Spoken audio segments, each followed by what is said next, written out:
তৃণমূল পরিচালিত পঞ্চায়েত সমিতির কর্মাধ্যক্ষদের অপসারণে সবুজ আবির মেখে উচ্ছ্বাস তৃণমূলেরই।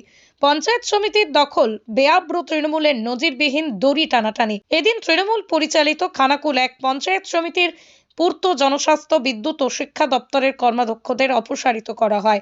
তাদের বিরুদ্ধে ইতিমধ্যেই দুর্নীতি সহ বিভিন্ন অভিযোগ তুলে অনাস্থা নিয়ে এসেছিলেন খানাকুল এক পঞ্চায়েত সমিতির তৃণমূল সভাপতি শম্পা মাইতি। জানিয়ে এদিন আরামবাগ মহকুমা শাসকের দপ্তরে তার নির্দেশে প্রশাসনিক বৈঠকের মধ্য দিয়ে অভিযুক্তদের পদ থেকে অপসারিত করা হয়। যদিও অভিযুক্ত প্রাক্তন কর্মাধ্যক্ষদের কেউই এদিনের বৈঠকে যোগ দিতে আসেননি, তবে তাদের অপসারণের খবর পেয়ে এদিন খানাকুল এক ব্লক তৃণমূল নেতারা আরামবাগ মহকুমা শাসকের অফিসের বাইরে জড়ো হয়েছিল।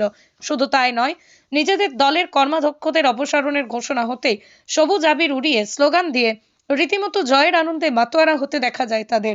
শুধু কর্মীরাই নয়, এই আনন্দে সামিল হতে দেখা যায় খানাকুলের দুটি ব্লকের তৃণমূল সভাপতিদেরও। এ প্রসঙ্গে ব্লক সভাপতিদের সাফায় দুর্নীতিগ্রস্তদের বিরুদ্ধে কড়া অবস্থান নিচ্ছে দল, তাই তারা খুশি। কিন্তু দুর্নীতিগ্রস্তরা তাহলে দলের টিকিট কিভাবে পেয়েছিলেন, কর্মাধ্যক্ষই বা কি করে পেয়েছিল, তা নিয়ে প্রশ্ন উঠছে। আর এখানেই উঠে আসছে চরম গোষ্ঠীদ্বন্দ্বের প্রসঙ্গ।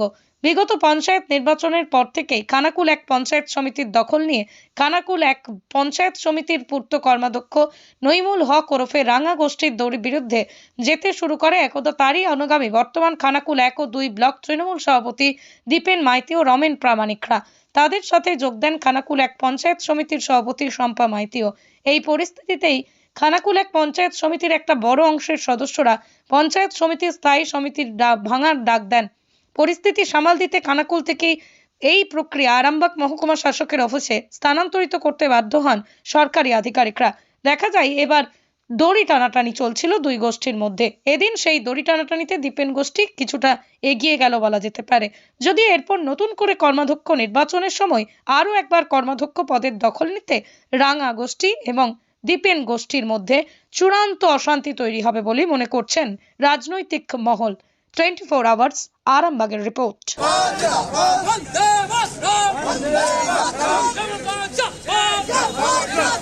অভ্যন্তরীণ বিষয় এটা। আমি দলের মুখপাত্র নই, আমার কোর্টে কেসের ডেট আছে। আর আমি যতদূর জানি যে আমার পূর্ত একদম দলের ওপর থেকে নির্দেশ ছিল, দলের নির্দেশেই হচ্ছে। তার কারণ আপনারা জানেন, এই কিছু গদ্দার আমাদের লোকসভা ইলেকশানে বিজেপির সাথে আঁতাত করে তারা আমাদের ক্যান্ডিডেটকে হারানোর চেষ্টা করেছিল। তার ছোট্ট একটা ভিডিও ক্লিপ, অডিও ক্লিপ আমি দলের কাছে দিয়েছিলাম আমাদের জেলা সভাপতির মাধ্যমে। এবং আপনারা দেখেছেন খানাকুল একের যিনি সভাপতি শম্পা মাইতি, দলের নির্দেশে যিনি দুটো পদ নিয়েছিলেন, তিনি তানাকে একটা পদ ছাড়তে বলে, বাধ্য হয়ে এক প্রকার সেই পদ ছাড়ে। আবার সেই পদ যখন পুনরায় দল একজনকে নির্ধারণ করে যে সেখানে বসানোর, সেইখানে স্থায়ী সমিতি গঠনের দিন চেয়ার দিয়ে সভাপতির মেরে মহিলা সভাপতির মেরে হাত ভেঙে দেওয়া হয় এবং মাথা ফাটিয়ে দেওয়া হয়। এবং 6 জন বিজেপির যে নির্বাচিত মেম্বার খানাকুলান পঞ্চায়েত সমিতি, তাদেরকে সঙ্গে নিয়ে দলের বিরুদ্ধে ভোটাভুটি করে। বলতে দেখুন, আমরা যারা তৃণমূল কংগ্রেস করি, তো আমাদের একটা ন্যায় নীতি আদর্শের মধ্য দিয়ে আমরা প্রত্যেকেই দলটা করি। গত পঞ্চায়েত ইলেকশনের পর আপনার যখন পঞ্চায়েত সমিতি গঠন হয়েছিল, তখন দলের তরফ থেকে চিঠি এসেছিল যে কে কর্মাধ্যক্ষ হবে। তো সেটাকে যিনি কর্মাধ্যক্ষ ছিলেন, আজকে যার অপসারণ হলো, অর্থাৎ যাকে নইমুল হক এবং ব্র্যাকেটে রাঙা বলে চিনেন নয়, তিনি গত 19 সালে তৃণমূল করতে করতে বিজেপিতে চলে যায়। পুনরায় দলে ফিরে আসে দলের ভালো কাজ করব বলে। কিন্তু এই ইলেকশনের পর পঞ্চায়েত সমিতি যখন ভোট গঠন হয়, দলের দিকে অমান্য করে উনি ওনার মতন কিছু কর্মাধ্যক্ষ বসিয়েছিলেন এবং উনি নিজে পূর্তের কর্মাধ্যক্ষ এবং সহকারী সভাপতি দুটো পদ নিয়েছিলেন। যার ফলে দল থেকে ওকে বারবার বলা হয়েছিল, ওনাকে বলা হয়েছিল যে আপনি যে কোনো একটা পদ রাখুন, একটা পদ ছাড়ুন। উনি দলকে অমান্য করেছিলেন বা দলের কোনো কথাই উনি শোনেননি, যার জন্যে ওনার বিরুদ্ধে যে উনি যেসব কাজকর্মগুলো করেছিলেন সেক্ষেত্রে ওনার যে স্থায়ী সমিতি ছিল 5 জনের তারা অসন্তুষ্ট হয়, যার ফলে ওনার বিরুদ্ধে অনাস্থা প্রস্তাব আনে। মানে অমান্য করে এবং জেলা সভাপতিকেও অমান্য করে কারো কথা না শুনে ওই মানে মিটিং রুমেতেই আমাদের যিনি বর্তমান পঞ্চায়েত সমিতির সভাপতি আছেন ওনাকে মারধর করেন, চেয়ার নিয়ে মেরেছিল, মাথা ফেটে চৌচুর হয়ে গিয়েছিল এবং ওনার হাতটাও ভেঙে গিয়েছিল।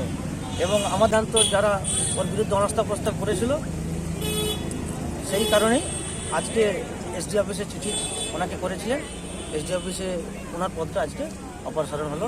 হ্যাঁ, এটা কার হচ্ছে আজকে মূলত নয়মূলক।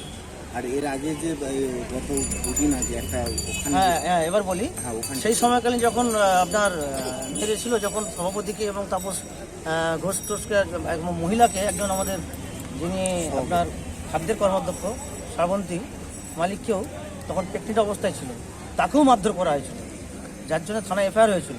এবং মেরেছিল ওখানে জামির আলী, বিদ্যুৎ কর্মাধ্যক্ষ ছিলেন উনি, আর নাজিম উনি ছিল স্বাস্থ্যের কর্মাধ্যক্ষ, আর আপনার হচ্ছে পূর্ণেন্দু শিক্ষা কর্মাধ্যক্ষ ছিল। তো ওরা সকলেই মিলেই প্রচণ্ডভাবে মানে ওই বিদ্যুৎ অফিসের মধ্যে মিটিং রুমেতে মারধর করে। হ্যাঁ, মারধর করার ফলে ওদের বিরুদ্ধে এফআইআর করা হয়, যার জন্যই দল এই ব্যবস্থাটা নিয়েছে। তো আমি চাইব যে পশ্চিমবাংলায় যারা তৃণমূলকে ভালোবাসে, তৃণমূলের যারা চেয়ারপারসনে বসে আছেন, তাদের বিরুদ্ধে যে দল একটা সিদ্ধান্ত নিয়েছে এটাকে আমি মানে সাধুবাদ জানাই দলের নেতৃত্বকে। কারণ এইরকম নোংরা লোক চেয়ারে বসে কখনো কাজ করতে পারেন, যারা অফিসে বসে সভাপতিকে মারতে পারে, কর্মাধ্যক্ষকে মারতে পারে, তারা দলের লোক হতে পারেনি কখনো। এবং ওনারা সহকারী সভাপতিকে জোর করে কেড়ে নেওয়ার জন্যে আবার পঞ্চায়েত সমিতিতে যখন ল অ্যান্ড অর্ডার প্রবলেমের জন্যে পঞ্চায়েতের আমার এসডি অফিসে চিঠি করে রাখা হয়েছিল, এখানে সহকারী সভাপতি নতুন করে গঠন হবে। উনি সেক্ষেত্রেও বিজেপির 7 জন সদস্যকে নিয়ে উনি ওনার টিমকে নিয়ে তৃণমূলের বিরুদ্ধে উনি আবার এখানে ভোটাভুটি করতে চেয়েছিলেন। সব ব্যাপারগুলি আমরা দলকে জানিয়েছিলাম, তার পরিপ্রেক্ষিতে সিদ্ধান্ত। আগামী দিনে পশ্চিমবাংলায় এই 4 যে কর্মাধ্যক্ষ আছে, যাদের কথা বলছেন 3 জন কর্মাধ্যক্ষ যারা এই মারধরের ঘটনায় জড়িত, তাদেরকেও কি আজকে স্মরণের একটা তাদের প্রচেষ্টা চলছে, আজকে প্রচেষ্টা চলছে। তারা যে দাবি করছিল যে এটা কম করে হলো 10 দিন আগে তাদেরকে জানানো দরকার ছিল, পুলিশ নিয়ে এসে ওটা তো আমাদের ব্যাপার নয়, ওটা প্রশাসনের ব্যাপার আছে, এসডিও ব্যাপার আছে। সবটাই বলছে মাস্টার মাইন্ড আপনি এই সরানো। আমি এখন ব্লক সভাপতি যেহেতু আমাদের খানাকুলে বিধায়ক নেই, সেক্ষেত্রে দলীয় সভাপতি আমাকে রেখেছেন, তো সেক্ষেত্রে হয়তো আমার বিরুদ্ধে বলতেই পারে। অভিযোগ করতে পারছি যে কর্মাধ্যক্ষ চেঞ্জ হচ্ছে, মাত্র এখনও 2 বছরও পঞ্চায়েত সমিতি গঠন হয়নি।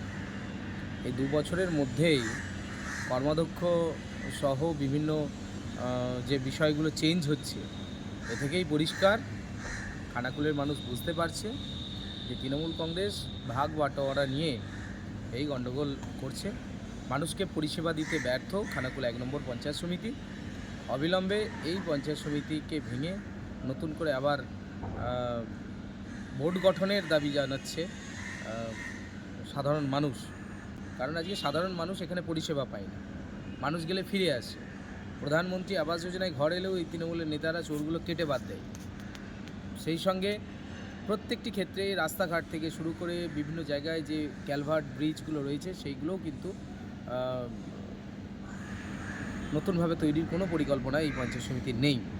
সন্তানের পরে মন বসছে না, প্রচুর পরিশ্রম করেও আপনি আশানুরূপ পারিশ্রমিক পাচ্ছেন না, যার ফলে আর্থিক সংকট আপনার জীবনে দুঃখ এবং চাপের ছায়া ফেলেছে এবং জীবনের কঠিন মুহূর্তে আপনাকে সঠিক পথে পরিচালিত করবেন আন্তর্জাতিক খ্যাতিসম্পন্ন স্বর্ণপদক ও স্বর্ণ মুকুটপ্রাপ্ত ডক্টর অজয় শাস্ত্রী। তিনি শুধু আপনাকে পথই দেখাবেন না, আপনার জীবনে সত্যিকারের সুখ, শান্তি, ঐশ্বর্য, অর্থ যেন সঠিক সময় আপনার কাছে পৌঁছে দেয় সেই দায়িত্বও নেবেন। আপনার জীবনকে বদলে দিতে পারে।